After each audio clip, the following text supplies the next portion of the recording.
So, Bengt, you've been interpreting two of the pieces from 42 pieces by Fredrik Hagstedt.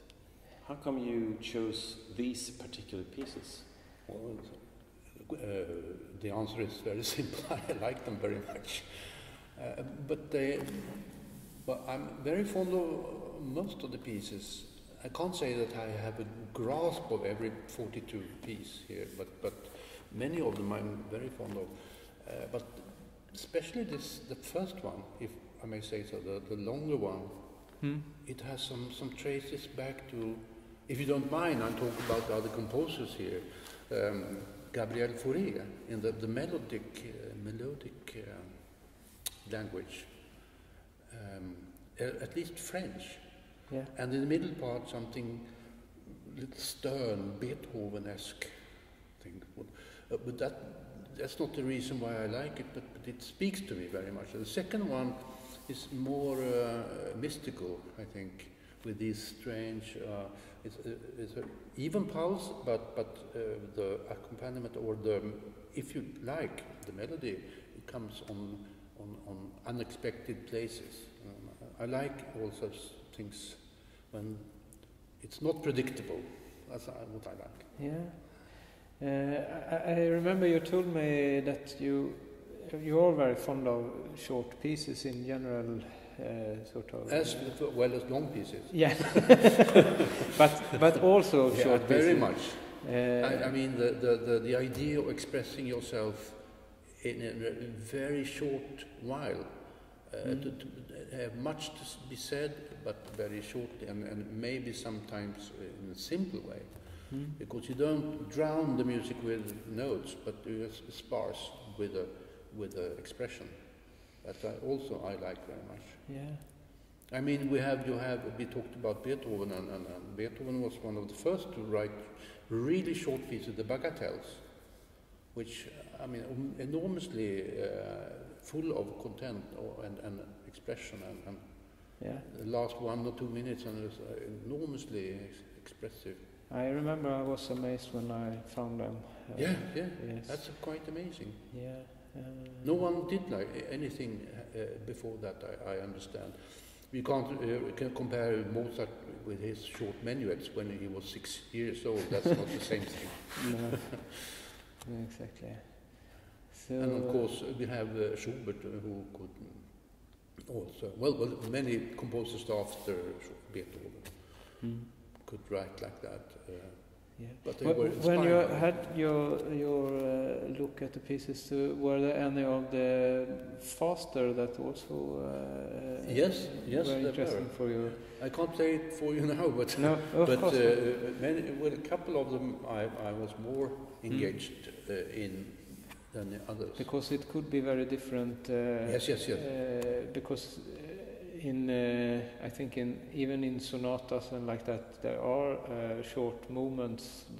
When they are fast, they could be very short, and so it's another challenge when you write 1 minute in a fast tempo, and it's a lot of notes, mostly. So I will certainly learn a couple of more of these pieces. Maybe not all of them, but there's so much other pieces I need to learn as well.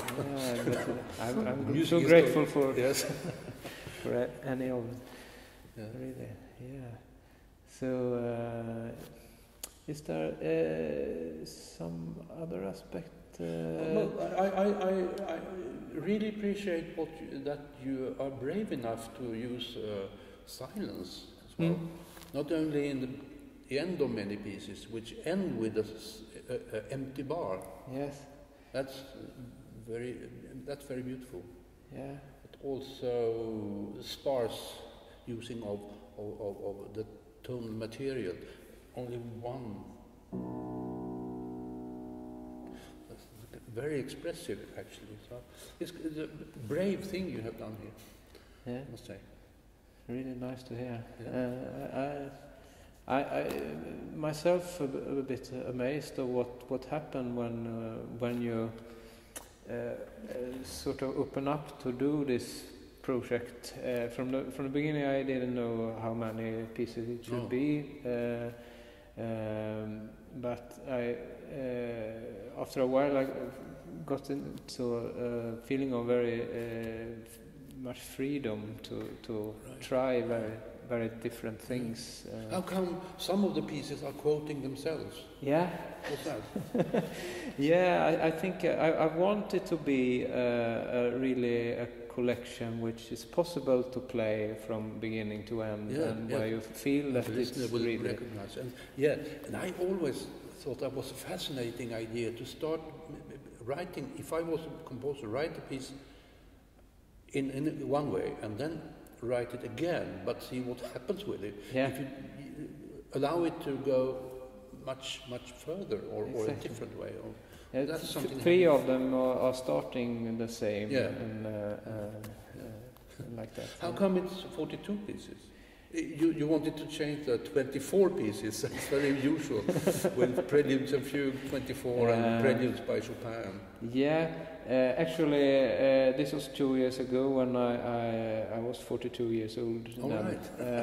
I think that's one reason I felt it, and you know, this 42, the answer to everything, or what they say. That you have to do. What's the name of that book in English? Adams. Other Hitchhiker's Guide to the Galaxy. Right. This famous 42 is the answer to everything, but what is the question? And I like that. I'm fascinated by numbers, and in some way by numerology. I can't say it in English. Numeric, yeah. Numerology. Numerology. I think that's what I'm fascinated by it in some way, but I don't want to know too much about it. I think it's interesting when it's a bit mystical to you. So in this case, I think I like this to have the 6 times 7 or 7 times 6, and you can divide the pieces in groups of 6 or groups of 7 pieces. And it's also possible to choose in any order you want, to just play some of them. But if you want to see it, it's like this part with 6 in each or 7 in each. It's also possible, but because there are some sort of pieces which are more like ending a section. Yes, right. Like that. Would you, if one would ever play them all together, complete version of the 42? Do you think it's necessary to go one by one in the right order? I think it's totally possible to do that and do it in another and order. then make it in collection or and we have the idea to bring several pianists to play some. So it could be a whole concert, but with different pianists playing the whole different pieces. I think that you can come back to me when it's going to happen. Yeah, really. Sure. I really like that. Right.